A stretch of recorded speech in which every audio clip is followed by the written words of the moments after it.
नमस्कार दोस्तों, OCN network में आपका स्वागत है। मैं हूं ओमकार चौधरी। 24 अप्रैल आम आदमी पार्टी के 7 राज्यसभा सदस्य सीधे भारतीय जनता पार्टी में शामिल हो गए।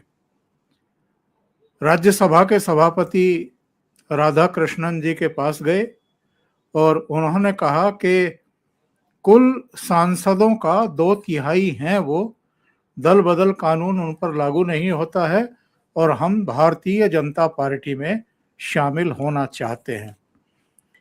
उनको इसकी अनुमति मिल भी गई और वो भारतीय जनता पार्टी में शामिल हो भी गए। 15 जून 20 टीएमसी सांसद एनसीपीआई में शामिल हो गए, जो एक त्रिपुरा की क्षेत्रीय पार्टी है। 17 जून को खबर आई कि उद्धव ठाकरे की पार्टी के 9 में से 6 सांसद शिंदे गुट में शामिल हो गए हैं। ऐसी उन्होंने इच्छा व्यक्त की है स्पीकर ओम बिरला को एक चिट्ठी में। और 17 जून को ही पहले ओम प्रकाश राजभर ने दावा किया और उसके बाद उप मुख्यमंत्री केशव मौर्य का बयान आया कि समाजवादी पार्टी के भी 25 से 27 लोकसभा सदस्य टूटने को तैयार बैठे हैं और भारतीय जनता पार्टी में शामिल होने को भी तैयार हैं, पर अभी हम ऐसा नहीं करेंगे। बीजेपी के कुछ और जो सूत्र हैं उनका कहना यह है कि बहुत जल्दी नहीं है। 2027 फरवरी में या अगर नवंबर दिसंबर में इन 5 राज्यों के चुनाव हो जाते हैं, यूपी, उत्तराखंड, पंजाब, गोवा, मणिपुर में, तो फिर नतीजों के बाद समाजवादी पार्टी के सांसद अपने आप ही टूट करके हमारी तरफ आ जाएंगे। कुछ करने की जरूरत नहीं पड़ेगी। जो सो कॉल्ड मेन स्ट्रीम का मीडिया है उस पर एक दृश्य भी चल रहा है। पार्लियामेंट परिसर में राम गोपाल यादव कुछ खुसर पुसर कर रहे हैं अमित शाह के साथ खड़े होकर के, और कोई एक कागज उन्हें जेब से निकाल करके देते हैं। अब ये जो मेन स्ट्रीम का मीडिया है ये कह रहा है कि राम गोपाल यादव भी इन दिनों अखिलेश यादव से कोई बहुत खुश नहीं है और बहुत संभव है कि उन्होंने अपने सांसदों की सूची अमित शाह को दी हो। लेकिन ये बड़ा हास्यास्पद है, ऐसे होता नहीं है आमतौर पर, लेकिन मीडिया में कुछ भी चलता है, पर उसकी वजह से एक खबर बनाने का और बातें बनाने का मौका तो मीडिया को मिल ही गया। तो ये जो आजकल इधर उधर की टूट फूट चल रही है, इसकी वजह जरा जानेंगे क्या है और किन किन को जख्म मिल रहे हैं या डायरेक्ट इनडायरेक्ट वे में किन किन के जख्मों को हरे कर रहे हैं मोदी और शाह, और क्यों कर रहे हैं, जरा इस पर भी चर्चा करेंगे। मेरे साथ जुड़ रहे हैं लखनऊ से वरिष्ठ पत्रकार वीरेंद्र नाथ भट्ट। उनको जोड़ करके चर्चा को आगे बढ़ाएंगे। वीरेंद्र जी, बहुत स्वागत है आपका। नमस्कार। तो साहब, ये क्या हो रहा है? पतझड़ का मौसम चल रहा है जैसे अलग अलग पार्टियों में, और वो सब सूखे पत्तों की तरह टपक रहे हैं। साहब देखिए, 1 फरवरी 86 को ताला खुला अयोध्या में बाबरी मस्जिद का। 90 में कार सेवा हुई, 92 में मस्जिद टूट गई। 2019 में सुप्रीम कोर्ट का फैसला आ गया और 2024 जनवरी में मंदिर का निर्माण हो गया, उद्घाटन हो गया, और नवंबर 25 में उसका पूरा जो है ध्वजारोहण भी हो गया। यानी ये घोषणा हो गई कि मंदिर का मुख्य मंदिर का कार्य पूर्ण हो गया। अब इस सब में 40 साल बीत गए और इन 40 सालों में 6 साल अटल जी की सरकार रही, 12 साल मोदी जी के पूरे हो गए। तो 40 साल में क्या कोई बदलाव नहीं आया देश की राजनीति में? बहुत बदलाव आया। तो हमें आज जिस विषय पे हम चर्चा कर रहे हैं उसको हमको एक राइट कॉन्टेक्स्ट में इशू को फ्रेम करना होगा। इशू क्या है? इशू केवल ये है, अब भारतीय जनता पार्टी भी नैरेटिव की लड़ाई को, आख्यान की लड़ाई को, विमर्श की लड़ाई को लड़ना अब ठीक से सीख गई है। अब बीजेपी भी फ्रंट फुट के आप पे आकर के नैरेटिव की लड़ाई लड़ रही है। जिस तरीके से 2024 में नैरेटिव बनाया गया था कि बीजेपी सत्ता में आ गई तो संविधान खत्म, आरक्षण खत्म और बीजेपी की सीटें 240 हो गई। लेकिन ये इंडी अलायंस का ये दुर्भाग्य था कि 240 की सीट वाली पार्टी जिसकी सरकार है, वो 440 वाली सरकार की तरह परफॉर्म कर रही है। और जितने नीतिगत निर्णय हैं वो और भी सारे फैसले हैं वो बिना किसी हिचक के वो ये सरकार कर रही है। उसके बाद लगातार वो चुनाव जीत रही है। 2024 में हरियाणा जीता, 2024 में महाराष्ट्र जीता, 25 में दिल्ली जीता, 25 में बिहार जीता और 26 में बंगाल और आसाम जीता। तो इतने परिवर्तन के बावजूद अखिलेश यादव को लगता है कि अब कि कोई परिवर्तन नहीं आया है राजनीति में और राजनीति एज यूजुअल चलती रहेगी। और उनको जो 2024 में 37 सांसद मिल गए थे, 80 सीटें हैं यूपी में, तो उन्होंने समझ लिया कि ये उनकी वास्तविक ताकत है। वो वास्तविक ताकत नहीं है। नदी में जब बाढ़ आती है तो बाढ़ का जो स्तर होता है जल का, वो उस नदी का वास्तविक जल स्तर नहीं होता है। बाढ़ का जलस्तर तो हफ्ते 10 दिन में, 5 दिन में उतर जाता है। तो समाजवादी पार्टी की 37 सीटें वो बाढ़ का स्तर है, वो उनका वास्तविक स्तर नहीं है। और यूपी में आज जो हो रहा है उसका असर पहले आया महाराष्ट्र में, अब आ रहा है यूपी में। पश्चिम बंगाल के चुनाव ने जो वोट बैंक की पॉलिटिक्स है उसको जो है पाताल लोक में दफन कर दिया है। और वोट बैंक पॉलिटिक्स का मतलब होता है मुस्लिम वोट बैंक। हिंदुओं को, हिंदू सनातन समाज को बांटो, 2-3 जातियों का समर्थन लो, मुसलमानों का जो है जम के कट्टरता फैलाओ, तुष्टीकरण करो, उनका एक मुश्त वोट लो और विनिंग कॉम्बिनेशन बना के सरकार में आ जाओ। तो उस वोट बैंक की राजनीति को बंगाल के वीटो बैंक ने तोड़ दिया है। अब हिंदू का वीटो आ गया है भारत की राजनीति में। ये बात जितनी जल्दी इंडिया अलायंस को समझ में आ जाए उतना जल्दी उतना अच्छा है। तो ये जो आज हुआ है यूपी में, जो बयान दिया है ओम प्रकाश राजभर ने और कानपुर में बयान दिया है deputy chief minister Keshav Maurya ने, ये बिल्कुल जो है आज जो है बीजेपी ने कबूतरों के बाड़े में बिल्ली फेंक दी है। और पूरी समाजवादी पार्टी अंदर से एकदम हिल गई है, ये क्या होने जा रहा है। और राजनीति और संदर्भ के साथ राजनीति को समझने की क्षमता केवल पत्रकारों में नहीं, आम जनता में भी है। आम जनता देख रही है कि आम आदमी पार्टी का क्या हुआ। आम जनता देख रही है कि तृणमूल कांग्रेस ने 15 साल बंगाल में शासन किया, लेकिन 4 मई को परिणाम आया और वो पार्टी 15 दिन में बिखर गई। उसके 80 एमपी 80 एमएलए चुन करके आए हैं और 60 एमएलए जो अलग हो गए, उन्होंने अपना अलग गुट बना लिया, जो कि ममता से बगावत कर रहे हैं। और उन 60 एमएलए में 18 विधायक मुसलमान भी हैं। तो ये हिंदू मुस्लिम वाला कार्ड तो नहीं चल रहा वहां पे बंगाल में कि मुसलमान जो है हमेशा बीजेपी के खिलाफ रहेगा। तो मैं ये नहीं कह रहा हूँ कि टीएमसी के विधायक बीजेपी के पक्ष में आ गए। टीएमसी के 80 में 60 विधायक ममता से बगावत कर गए। तो ये सब जो हो रहा है ये उसका असर है, आज यूपी में दिखाई पड़ रहा है। और समाजवादी पार्टी के सांसदों को अपना भविष्य बहुत ही काला दिख रहा है। They see a very bleak future for themself. और 37 में 5 तो परिवार के ही हैं। अखिलेश यादव हैं, उनकी पत्नी है, उनका भाई धर्मेंद्र है आजमगढ़ से, उनका भाई है वहां से फिरोजाबाद से, और शिवपाल जी का बेटा, उनका जो अखिलेश जी का भाई है वो है बदायूं से। तो 5 तो परिवार के ही हैं और बाकी 3-4 जो है मुस्लिम है। तो 37 में 25 की संख्या जो है ये ना तो अस्वाभाविक है और ना ही कोई बहुत ये संख्या बढ़ा चढ़ा के बताई गई है। भारतीय जनता पार्टी ने अगर ये हमला किया है तो कुछ सोच समझ के ही तो किया है। कोई और ओम प्रकाश राजभर और केशव मौर्य अगर एक साथ ये बयान दे रहे हैं तो इसका मतलब जो है पार्टी में एक कोऑर्डिनेटेड एफर्ट हो गया है। एक प्रयास चल रहा है कि अपोजिशन कैंप का मनोबल तोड़ा जाए। और समाजवादी पार्टी जो है ये 9 साल से 2017 में योगी जी मुख्यमंत्री बने थे, उनके कार्यकाल का 10वां साल चल रहा है। 9 साल तो मार्च में पूरे हो गए। अच्छा 9 साल में आप ये बताइए, समाजवादी पार्टी ने योगी आदित्यनाथ की सरकार के खिलाफ या बीजेपी सरकार के खिलाफ कौन-सा नैरेटिव इन्होंने खड़ा किया? कौन-सा मुद्दा इन्होंने बनाया? क्या मुद्दा है?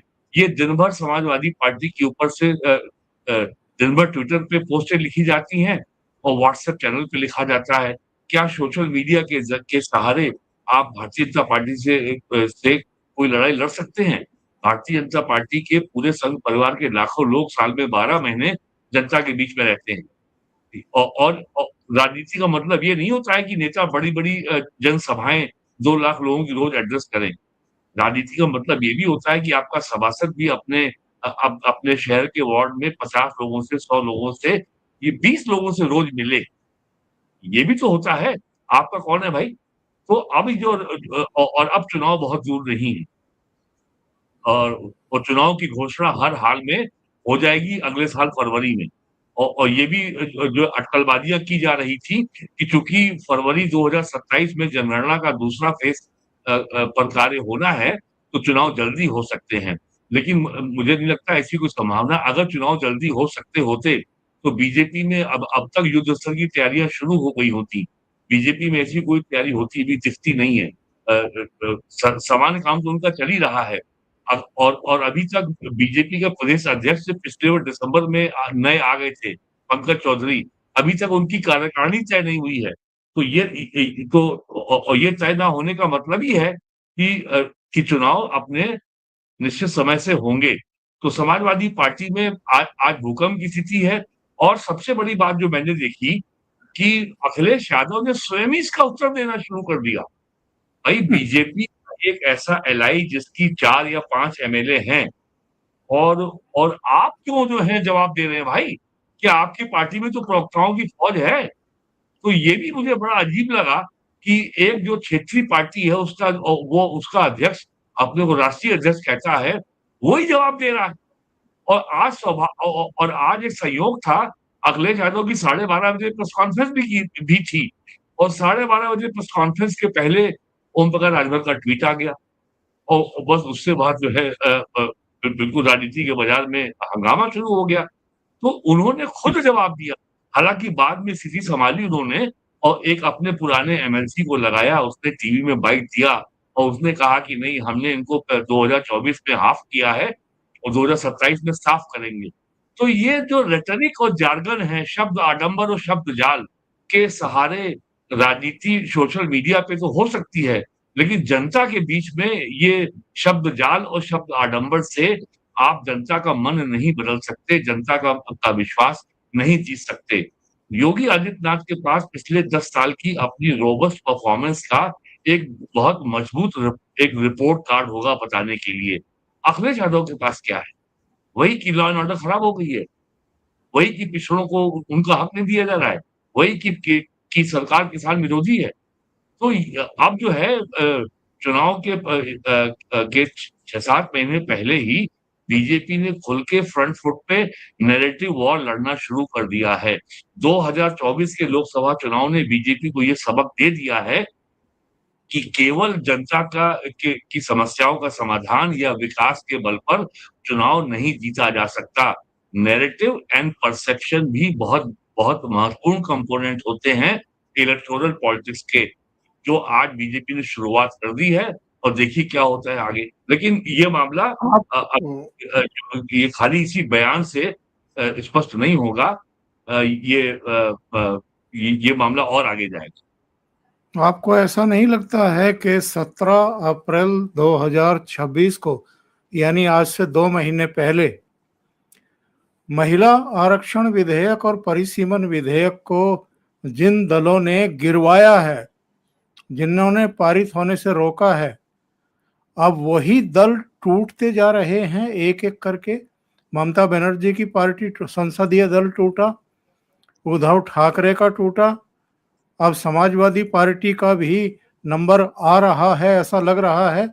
इस बीच केजरीवाल के राज्यसभा के 7 मेंबर टूट गए और वो सब महत्वपूर्ण मेंबर थे। तो राज्यसभा में भी 2/3 बहुमत बीजेपी और एनडीए का, और लोकसभा में भी अब उतने अंक जुटा करके उसको फिर से इंट्रोड्यूस करने की तैयारी चल रही है, भले ही वो 5 राज्यों के विधानसभा चुनाव के बाद उस विधेयक को दोबारा लाएं।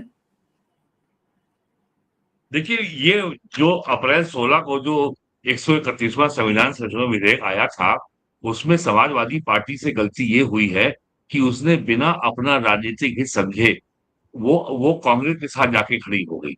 डिलिमिटेशन से कांग्रेस को परेशानी है। राहुल गांधी ने कहा कि बीजेपी लोकसभा का भूगोल बदल देना चाहती है। बिल्कुल सही कहा। कांग्रेस को मालूम है कि उसने क्या खेल किया था, तो वो वो डरी है। जब अमित शाह ने बिल को पायलट करते समय साफ-साफ कहा कि किसी भी राज्य की सीटें कम नहीं होंगी। प्रत्येक राज्य की जितनी वर्तमान सीटें हैं, उसमें 50% सीटें बढ़ेंगी।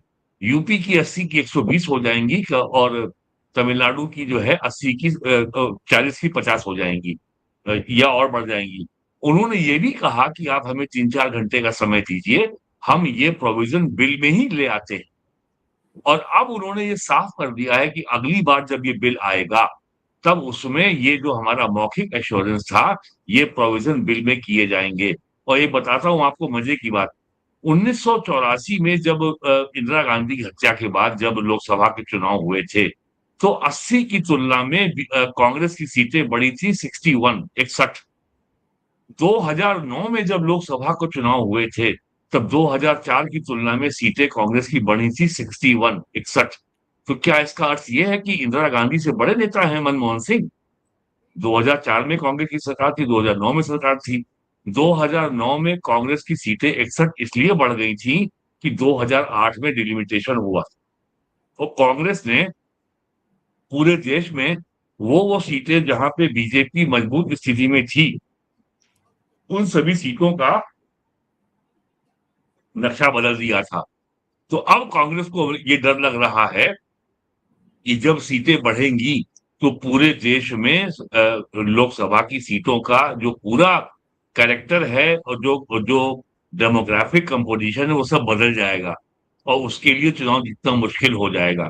समाजवादी पार्टी ने इस बात को समझे बगैर बिल का विरोध करना शुरू कर दिया।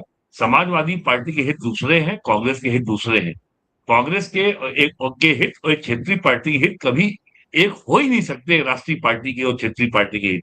तो अब अगर ये बिल आएगा, तो अब मुझे नहीं लगता कि अखिलेश यादव समाजवादी पार्टी उतनी सख्ती से इस बिल का विरोध अब करेंगे, जैसा इन्होंने 16 अप्रैल 2026 को किया था। तो डिलिमिटेशन एक बहुत इंपॉर्टेंट बिल है और एक बात मैं दोहराता हूँ कि बंगाल के चुनाव का सबक सारे विपक्षी दलों ने लिया है, लेकिन बंद कमरे के अंदर लिया है। अब एक अंतर ये आया है कि अब वो ये कहने लगे हैं, जो जो वामपंथी नेता हैं, जो जो रोज दिखते हैं लेख अखबारों में, अंग्रेजी अखबारों में, अब वो कहने लगे हैं कि भारत एक प्राचीन सभ्यता है, भारत की एक प्राचीन संस्कृति है, भारत की प्राचीन सभ्यता, संस्कृति, सनातन संस्कृति को की उपेक्षा नहीं की जानी चाहिए। ये वही लोग हैं जो आज से 1 साल पहले सनातन धर्म को कोरोना वायरस, डेंगू और कितनी गंदी-गंदी उपमाएँ दे रहे थे। समाजवादी पार्टी के नेता संजय प्रसाद मौर्य रामचरितमानस के पन्ने जला रहे थे और आरजेडी के नेता जो है भगवान राम के बारे में अपमानजनक शब्दों का प्रयोग कर रहे थे, सनातन धर्म को कैंसर बता रहे थे। तो अब एक अंतर ये आ गया है, ये मैं आपको पूरे विश्वास से कह सकता हूँ, बंगाल के चुनाव के बाद अब ये जो इंडी अलायंस का कोई नेता सनातन धर्म को, भगवान राम को, देवी-देवताओं को गाली देने का साहस अब नहीं करेगा। क्योंकि उसको ये मालूम है कि पिछले आज़ादी के बाद से 70-75 सालों से जिस तरीके से बेशर्मी से हिंदुओं को बाँट करके और मुस्लिम कट्टरपंथ का जो तुष्टीकरण करने की जो राजनीति हुई है, अब उसका प्रतिकार हो रहा है। अब हिंदुओं की ओर से उसका वीटो आ रहा है। इसी बात से ये डरते थे, इसीलिए ये सनातन धर्म को गाली देते थे। तो बंगाल से जो हवा उठी है, वो यूपी में कितना बड़ा असर डालेगी, इसी बात से ये लोग डरे हुए हैं। और अब तो समाजवादी पार्टी का नेता यहाँ तक कह रहा था कि आजमगढ़ में 11 या 13 सीटें हैं। पिछली बार 22 में सपा को सारी सीटें मिल गई थी। अब की बार उनका कहना है 3 सीटें नहीं मिलेंगी। तो ये एक जो भारत की राजनीति में जो एक एक जो फंडामेंटल चेंज आ रहा है, जो डिफॉल्ट सेटिंग बदल रही है, ये उसको अब समाजवादी पार्टी को अभी तो ये खाली मानते हैं बंद कमरे में, अब इनको बाहर भी मानना। और एक बात मैं और कह सकता हूँ गारंटी के साथ, अब समाजवादी पार्टी के लोग और अखिलेश यादव अब ये नहीं कहेंगे उतने विश्वास के साथ कि 2027 में हम सरकार बनाने जा रहे हैं। ये आप देख लीजिएगा, ये रेफरेंस पॉइंट मैं आपको दे रहा हूं। अब आज के बयान के बाद अब इनकी चिंता होगी पार्टी संभालो। तो पार्टी बचेगी तो पॉलिटिक्स में रहेंगे, अगर पार्टी नहीं रहेगी तो फिर सरकार कैसे तो फिर तो सरकार में आने का सपना देखने के योग भी नहीं रह जाएंगे। देखिए वो वीडियो सामने आ गया है मेरे, जिसकी मैं जिक्र कर रहा था। राम गोपाल यादव अमित शाह को एक पर्चा दे रहे हैं और अमित शाह मंद मंद मुस्कुरा करके उनका एक तरीके से थैंक्स कह रहे हैं। देख लीजिए। वो कहा जा रहा है कि ये वीडियो पुराना है। हाँ, कभी कभी है। हाँ,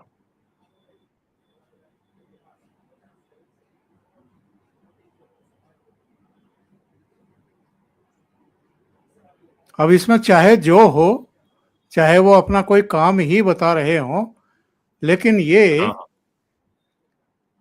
खबरों को पंख लगाने के लिए काफी है, खास तौर से हाँ, ऐसे मौकों पर। तो ये बताइए, चूंकि अब 5 राज्यों के चुनाव दूर नहीं रह गए हैं, नवंबर दिसंबर में होंगे तो बहुत ही पास हैं। जनवरी नहीं फरवरी होंगे में सर, प्रक्रिया, चुनाव चुनाव अपने समय पर ही होंगे। जनवरी फरवरी में भी होते हैं तो भी अब 6 ही महीने बचे हैं, 5 ही महीने समझिए, 6 महीने भी नहीं। हाँ, तो ऐसे में जो भारतीय जनता पार्टी की रीति नीति है और कार्यशैली है और जो रणनीति पर वो काम करते हैं, तो वो तो आराम से सभी राज्यों में इस समय जुटी हुई है।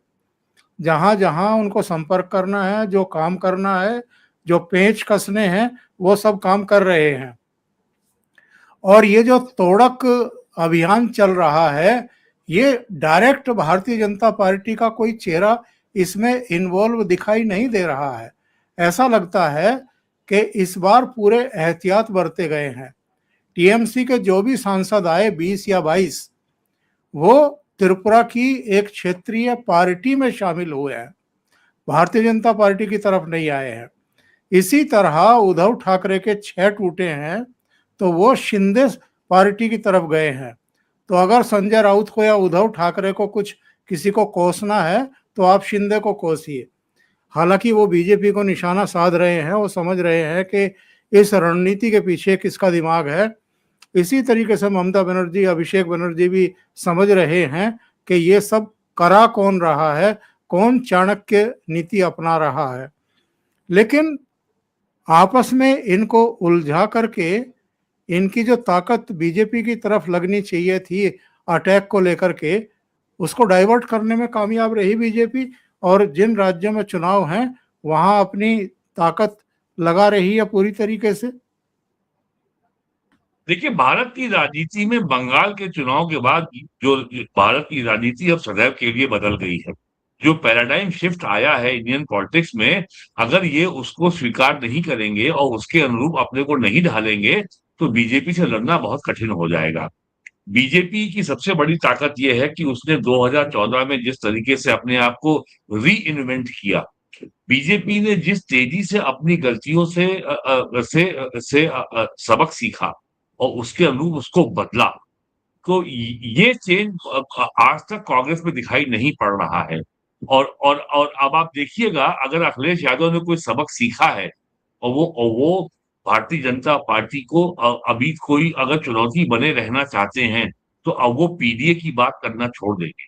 लेकिन मैं जानता हूं कि वो पीडीए के बिना रह नहीं सकते, वो रोज पीडीए पीडीए बोलेंगे। भारतीय जनता पार्टी ने पिछले 10 सालों में जो जाति और मजहब के आधार पर जो आइडेंटिटी पॉलिटिक्स का जो सॉफ्टवेयर था, उसको लगभग जड़ से समाप्त कर दिया है। ये केवल ये अकारण नहीं है कि बहुजन समाज पार्टी का केवल एक विधायक है। ये अकारण नहीं है कि बिहार में राष्ट्रीय जनता दल का केवल 22 या 24 विधायक इतने विधायक हैं कि उनका नेता लीडर अपोजिशन बनने योग्य हो गया है। हरियाणा में चौटाला परिवार के 3 पीढ़ियों की 3 पार्टियां थी, आज कहाँ हैं? कहीं दिखाई पड़ती हैं आपको? कहाँ है अकाली दल पंजाब की? कहाँ है शिवसेना? कहाँ है जेडीयू बिहार की? तो सारी छोटी-छोटी पार्टियां कितनी बिहार में बनी थी, सब जो है समय के गर्त में समा गई। तो अब आपको राजनीति जो है फ्यूचरिस्टिक होगी, राजनीति एस्पिरेशनल होगी, जनता की आकांक्षाओं को अनुरूप होगी।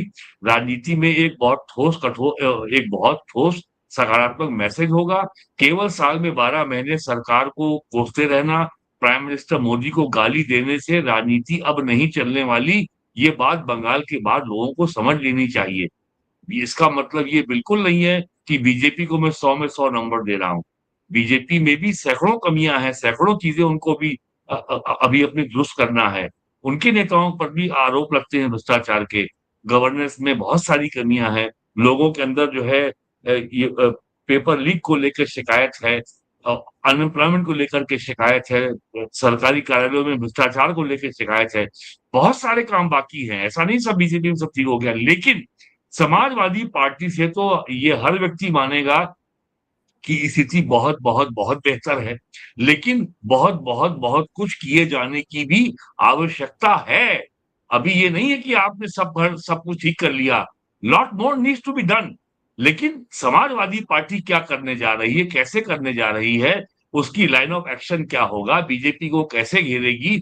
9 साल विधानसभा के सत्र मैंने एक-एक कवर किए, जुलाई 2017 से लेकर के अप्रैल 2026 तक। समाजवादी पार्टी ने आज तक एक भी मुद्दा नहीं उठाया भारतीय जनता पार्टी गवर्नमेंट को वो जिसमें वो घेर सके। क्या बोलते हैं? लॉ एंड ऑर्डर बड़ा खराब है। क्या ऐसा वो पिछड़ों को उनका हक मारा जा रहा है? और किसानों की हालत खराब है, महंगाई कमर तोड़ हो गई, ये सब बोलते हैं बस, जो जो बड़े जनरल मुद्दे हैं जो कभी भी उठा सकते हैं आप। तो ये सवाल ये है कि समाजवादी पार्टी अपना चुनाव लड़ने का जो जो गांडीव है, जो जो उसका धनुष है, वो कब उठाएगी? गांडीव अगर आपको गांडीव उठाना है, तो उसके लिए आपको सोशल मीडिया प्लेटफ़ॉर्म के बाहर आना होगा, सड़क पे उतरना होगा। अखिलेश यादव लखनऊ से केवल जाते हैं कन्नौज, इटावा, दिल्ली और लंदन। कितनी बार सुना है आपने कि अखिलेश यादव कभी बनारस भी गए थे या कभी या आजमगढ़ गए थे, कभी देवरिया गए थे, बलिया गए थे, जौनपुर गए थे, बस्ती गए थे या बांदा गए थे। भाई भाई भाई बहुत गर्मी है, लेकिन योगी जी को तो गर्मी शायद लगती नहीं है। वो तो ऐसा कोई दिन नहीं होता है जब वो जो है एक आध जिले का रोज दौरा ना करते हों। वो ऐसा तो है नहीं कि वो सड़क पे उनके लिए एसी लगा हुआ है। वो तो साल में 12 महीने दौरा करते हैं, एक-एक दिन में तो वो 3 जिले दौरा कर लेते हैं। और आप अगर अखिलेश यादव का पता करें कि पिछले 6 महीने में उन्होंने कितने दौरे किए, तो बस केवल इटावा निकलेगा, दिल्ली निकलेगा। तो ऐसे राजनीति अब नहीं हो सकती। और आज जो बीजेपी ने हमला किया है, ये समाजवादी पार्टी के मनोबल पे हमला है। और जिस तरीके से क्षेत्रीय पार्टियां दूर टूट रही हैं, बंगाल में, महाराष्ट्र में, पंजाब में आम आदमी पार्टी, तो तो जनता में ये साफ मैसेज चला गया है कि यूपी में भी जो क्षेत्रीय पार्टी है, उसका स्वास्थ्य अब ठीक नहीं है और वो बीजेपी को चुनौती देने की स्थिति में नहीं है। इस लिहाज से मैं कहूँगा कि आज जो बीजेपी का जो ऑफेंसिव था, ओम प्रकाश राजभर का और deputy chief minister Keshav Prasad Maurya का, वो बहुत सफल ऑफेंसिव था और बहुत सफल नैरेटिव वॉर का एक अस्त्राज उन्होंने छोड़ा। बहुत बहुत धन्यवाद वीरेंद्र नाथ भट्ट साहब, जुड़ने के लिए, बहुत महत्वपूर्ण मुद्दों पर चर्चा करने के लिए। निश्चित रूप से समाजवादी पार्टी बैकफुट पर चली गई है और इस नए खुलासे से या बीजेपी के नए आक्रमण से निश्चित रूप से मैं कह सकता हूं कि अखिलेश यादव की नींद उचट चुकी है और पेट का पानी ढीला हो चुका है। बहुत बहुत धन्यवाद आप सभी का जुड़ने के लिए और वीरेंद्र जी आपका भी। नमस्कार।